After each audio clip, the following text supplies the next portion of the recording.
All right, welcome to episode 7 of Palace or Castle. Today we're going through the one in Disney's Aladdin, the animated one. Now, I'll recap. Palaces are typically made primarily for luxury. Castles are primarily made for defense and protection. They're fortified, because castle comes from a word that means fortified structure. Take a look at it. You might have a little wall, but for the most part, palace. It's a palace.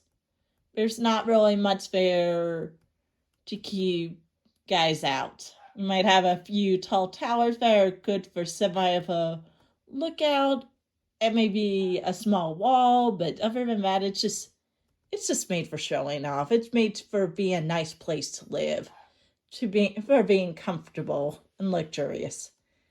It's a palace. It's not a castle.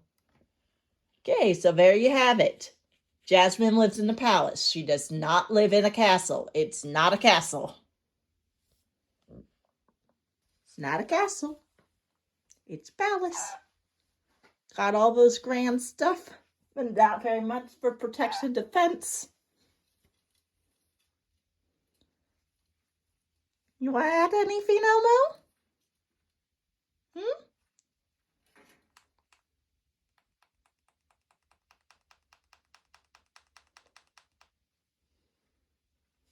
All right, bye everybody.